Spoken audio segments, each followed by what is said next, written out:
next document is number 28712, condominiums, trash pickup. I put this on the agenda. And Mr. Isensi is here to speak on this issue, and before I give him the floor, let me just kind of throw out what the issue is. In my district, and I'm sure there's others, there are other condominiums and other individuals' districts that are present here.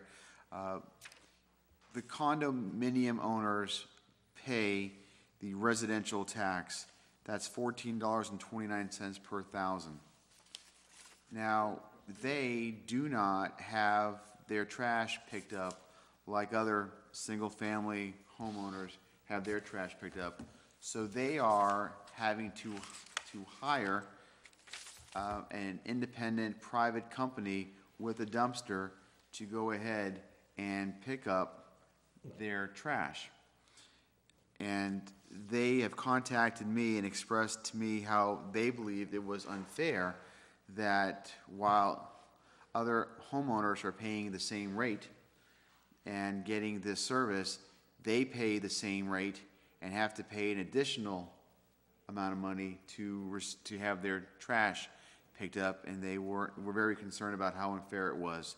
And so I put this on the agenda today because I wanted to get a greater detailed explanation as to why we have this tiered system even within the same tax rate for various individuals. We have different, we provide different municipal services. The argument would be we don't ask these individuals to have private protection services or armed guards protecting them. They get their city services like anybody else would. They pay that same rate. Why would we use them to, why would we have them also have to pay for trash pickup? And it's, at many levels, it just doesn't at least make sense. But I'm hoping that maybe someone can explain as to why that is our policy and why it would make sense. With that, Mr. Isensi, welcome. John Isensi, Acting DPW Director, 1 Nicky Street, Methuen. I did prepare a handout, a brief history of the trash. Susan, if you will.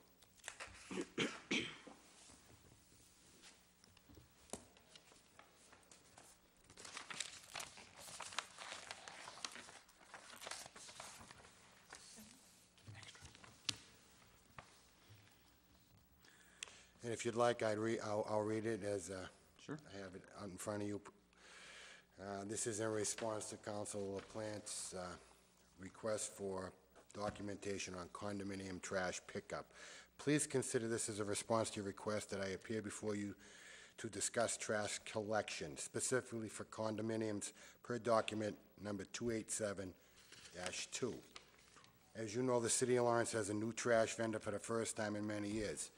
Our collection has changed from a single-day scheme first implemented in October of 2009 to a 5-day rotation. The Department of Public Works has worked tirelessly with our new vendor, E.L. Harvey & Sons, for a smooth and professional transition. In regards to your specific concerns with condominium trash pickup, I must first explain our policies and trash collection changes that Lawrence was forced to implement in 2009. In 2009, Lawrence's prior trash contract expired. Lawrence experienced a multi-million-dollar budget imbalance. The city sought considerable savings in extending its trash contract at that time. Among other concessions Lawrence made at that time to save money was the elimination of commercial trash collection and the transfer to an automated collection system. The collection of commercial trash was examined in September 2009. The consensus was that commercial trash was a business expense, deductible by the business owner, and a direct cost associated with doing business. Many businesses had yards of collapsed cardboard lined up on sidewalks awaiting removal at the public expense. There was no evidence that there was also evidence that some businesses with operations in neighboring towns were transporting their trash to Lawrence so it could be hauled away for free, rather than pay for trash removal as required by other communities. As you know, we rebid our trash contract this summer. Our goal was to create further savings to balance our budget and to use cost savings to provide for other necessary services. Our new trash contract is for residential and municipal trash services only. Just as in 2009, commercial enterprises were excluded. We define commercial properties as businesses, but also any property assessed as commercial in any single lot containing more than, and I must apologize, this says 5, our actual limit is 6. So any single lot containing more than 6 units will only qualify for commercial lending rates, since these properties are deemed investment properties. They are expected to have dumpsters and private trash hauling. These practices are completely consistent with Lawrence's trash hauling since at least 2009. Many business owners and owners of multi-unit property would like to see Lawrence return to hauling commercial trash. Lawrence cannot do so without changing its current contract, which does not call for commercial trash removal. E.L. Harvey and Sons Incorporated bid was based upon residential and municipal trash removal only, and they are entitled to enforce the contract. To return trash collection to a multi-unit commercial properties will be very expensive and will reduce the benefits of saving under the new contract and will require a supplemental appropriation to fund the additional cost. A review of trash collection in neighboring communities, Tewksbury, Methuen, North Andover, Lowell, Tingsboro, Burlington, Billerica, show that none of these communities provide commercial trash pickup, except for North Andover, which provides a limited commercial trash pickup in the downtown area only. Most of these same communities do not pick up trash from multi-unit properties with 5 or 6. This is a policy by the executive branch in the DPW and will, of course, comply with such policies. Great, thank you. Just add something. Sure.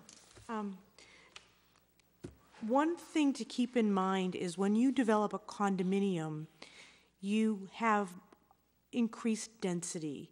I'm going to use an example in my district. We have a condo at Beacon Avenue, the cute yellow townhouses. I believe there's about 10 to 12 of them on a lot that would have been appropriate for 3 or 4 homes, but now there's 12 condos on it.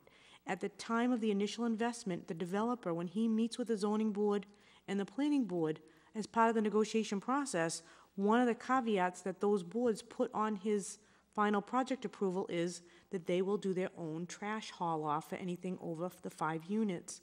So it's something that really comes in before it even gets to the DPW perspective. It's something that comes in right at the beginning at the zoning and planning board level, and it is really based on the density of the lots, because the city is absorbing so many more, be it children for the schools or elderly for the senior services.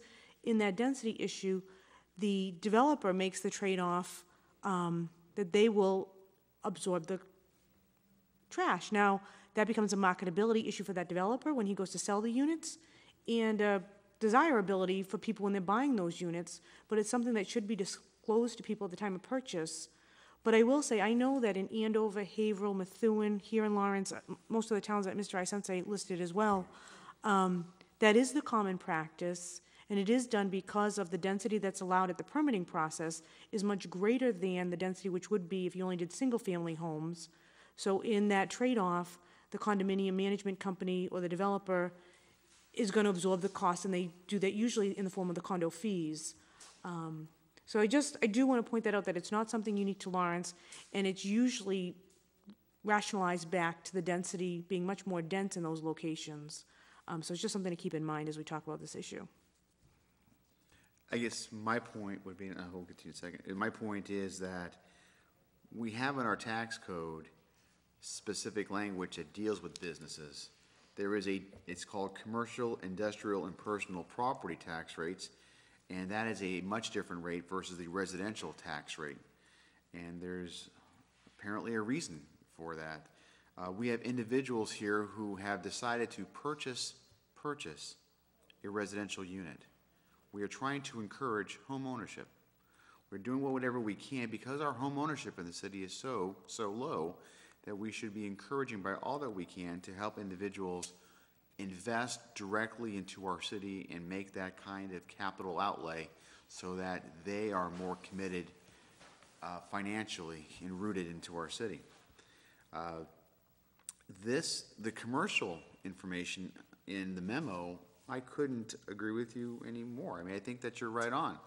If you are a business, if you own a convenience store, if you own a restaurant, if you own a barber shop or whatever you're owning, if you're a business, then yes, this is a commercial entity and a commercial development, and certainly we as a city have every right to make what you're talking about here, not allow us to go ahead and start picking up the trash, and that's been a policy that's out there for some time.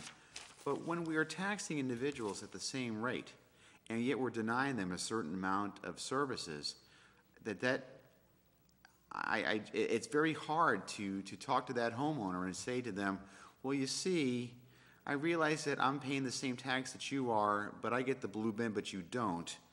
And the city's not picking up your trash, but they're picking up mine. It's hard to try to, with a straight face, try to defend our policy of not being able to pick up residential homeowners, because they are homeowners or condo owners, trash. So is there any language in our contract that talks about condominiums exclusively? No. Okay. We talked about past practice and policies. Do we have anything written that indicates or establishes our practices and that's been? In 2009, there was an executive decision made from the administration in conjunction with the DPW director that put the fence in the ground, if you will, and said this group of folks are on this side of the fence and this group is on this side. And it was based upon criteria that other cities and towns of similar demographics and structure of the city of Lawrence were using. Similar to Lowell. Lowell's a sister city, pretty similar to Lawrence, a little bit bigger. They actually implemented this change the same year we did. However, they went a step further in 2010 and eliminated 5 units and 6 units. But I think fundamentally there's a difference between somebody who owns a 4, 5, or 6 unit dwelling, and maybe they live on the first floor, maybe they have that as an investment property, versus the individual who actually owns and lives in their condo or townhouse. I think there's a fundamental difference between both of those. One is a residential where you're living there.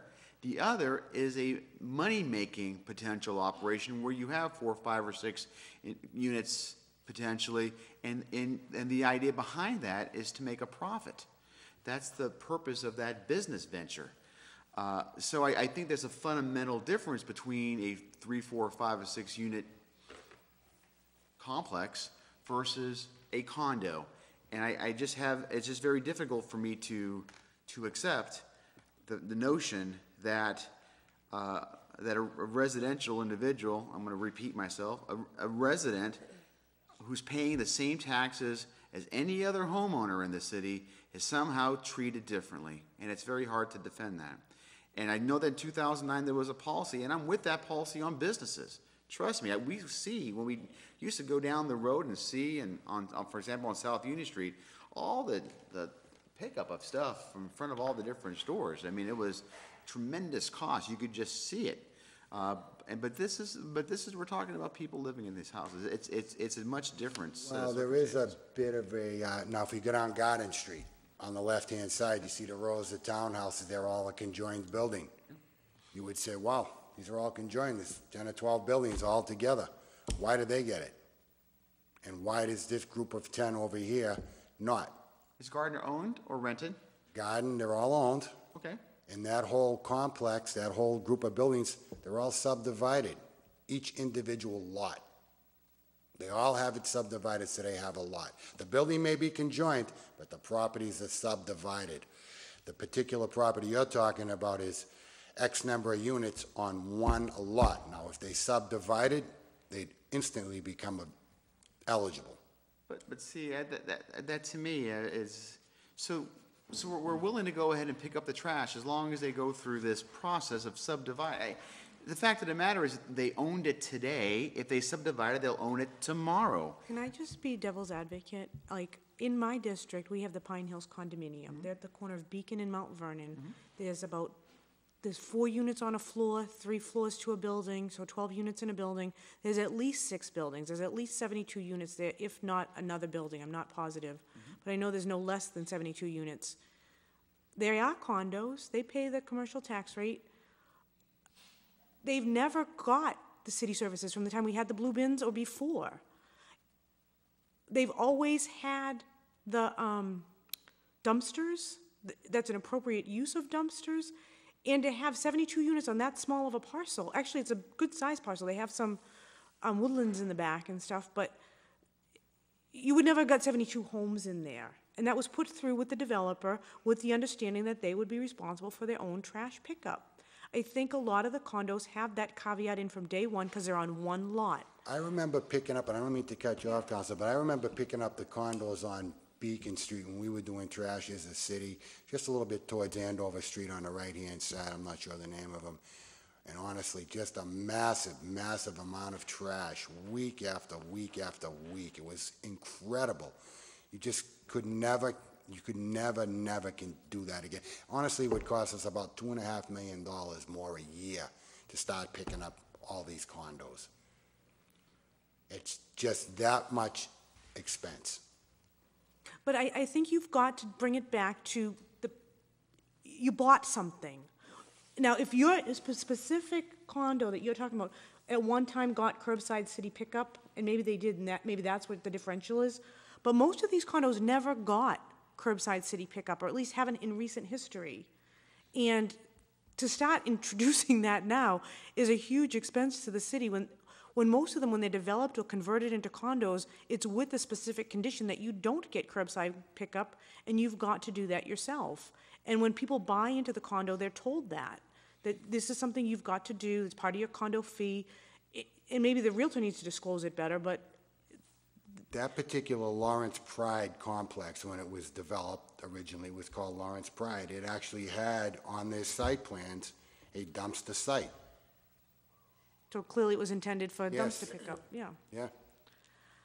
And then over the years, I'm sure that they walked out their front door, and since they're small units, put their one bag out front, and the trash hauler, whether it be the city or whether it would have been a contract, just went by and grabbed it, figuring, oh, they're supposed to get it. Now when we start to clearly define the perimeters which we're going to operate in, someone's going to be on one side of the fence and someone's going to be on the other.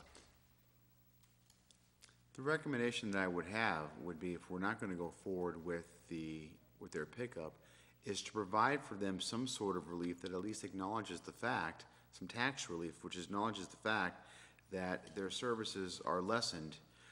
I'm not sure that every one of those condos, it would take some research to figure out, to read each one of those condo associations or deeds to make sure that I have that language in there. For me right now, it would be speculation as to whether or not they all have it or don't have it or some have it. I just don't have that detail here. I think I did have a copy of that, in this particular case, Jamaica Street. I believe I forwarded, some of that information. If not, I can redo that with them. I don't believe that there was language. There may have been that plot for that, which will obviously lead one to believe that there would be a dumpster there. But there never was a dumpster at that location, which is part of the issue. But let me, I know that Councilor Reyes has a comment. It's just regarding the same question, if there's any kind of resources that we might can offer to not a business owner, but a residential, those 6 unit, because I feel the same way you do. If there's any resources that we might can negotiate it and just try to work something with them. The last time we came before the council on this very same issue was, I don't know, maybe 2 years ago. The trash hauler had offered a discount dumpster service for those folks. You know, he was willing to work with them, given that, I believe it was the Scarito Homes were here last time and had an issue with it. They had, I don't know, maybe 8 or 9 units on one lot, and they were looking for relief as well, and the trash hauler was able to give them a discounted rate. I'm sure this company would do the same. As far as the tax issue, that's not a question I can answer for No, you. I understand that. I did get some information from, if I can pull it up quickly, and I'm not sure that I can, regarding the tax issue. And I don't know if we can provide, I think it would need to be some sort of legislation that would allow for us to provide that kind of relief to condominium owners. For example, the current tax situation is, and you can, Councilor Bernal probably speak to this better than I can, but elderly, for example, if you're over 70, you get some sort of tax relief, perhaps through an abatement. Maybe if you're a veteran, I mean, there's some categories that are there that provide for some tax relief. My sense is that I don't think we can unilaterally provide for that relief without introducing some legislation. Might I and I'd check be in into the favor. communities that I surveyed to find out if they offered any sort of relief in that nature? You have done that? I will, if you would like. I can call these folks back and say, what did you do when folks I threw their think arms up? I don't mean to interrupt. I think you're gonna find the other communities do not offer any kind of I tax think, relief. I think you're gonna be right. Because, I mean, I deal in condos all day long. I'm in all these towns, and I don't see anybody getting any kind of relief. It's just the nature of the beast. It's a density thing. We allow that developer to put in that many more units on this small of an area, and the trade-off is that that developer... It's concessions. Yeah, and that, you know, his buyers pick up their own trash because the city let you have that many more units on the space. I know that's not the answer that the homeowner wants to hear now that they own that condo, but that's kind of the nature of the beast. And I think the other thing is if we start offering a concession, I can see somebody trying to develop some kind of bizarro loophole that they're turning their apartment building into a condo and then renting out each unit separately to get themselves some kind of tax relief. Kind of why we've been trying to stay firm on this trash issue. Once you start moving the fence left and right one way or another, you end up with problems. And so we're just following the criteria that we laid out in 2009, and it's worked with other communities. I couldn't see why it wouldn't work here. I just want to, I don't mean to interrupt you, John, but when you say in 2009, I actually think a lot of this is way before 2009. I think some of it might have got formalized with the introduction of the blue bins. Well, I think that when they went to the automated system in 2009, they started to really firm up the rules and regulations. There was running a little loose earlier. We were in somewhere in the neighborhood of 40,000 plus tons of trash a year, which would be almost $2.5 million today. Yeah. Our budget for disposal now is 1.4. So really the margins are kind of small, and we've done everything we can to reduce what goes to Covanta, and part of that is this program. Let me recommend this. There seems like there's a piece or two that might be missing in this discussion, which is twofold. One is, what is the current condition or current documentation of our existing condos, and get a flavor of that, number one. Number two, as has been mentioned by Councilor Brunel and by Mr. Isensi, perhaps seeing what other communities do with respect to that can provide some sense of context to the question. So my recommendation, councilors, if we wouldn't mind, would be to table that, try to get some more of that detail, and we can revisit this issue, if not the next meeting, the meeting after. So moved. We are having a Did you have- discussion. We are having a discussion on November 7th with the full council, About, trash, and the transition from our past hall to the new one, Is coming up in that discussion? November 7th. Is coming up in that discussion? Is it I've asked E.L. Harvey to attend as well. okay? Maybe we can, well, I mean, it's twofold. We'll Food table for it here. thought, If you it know. comes up, we'll deal with it at the full council. Food for thought. There's an opportunity to open up for questions. Very good. So the motion's been made to table, and it's been seconded. All in favor, say aye. Aye. aye. You guys have it.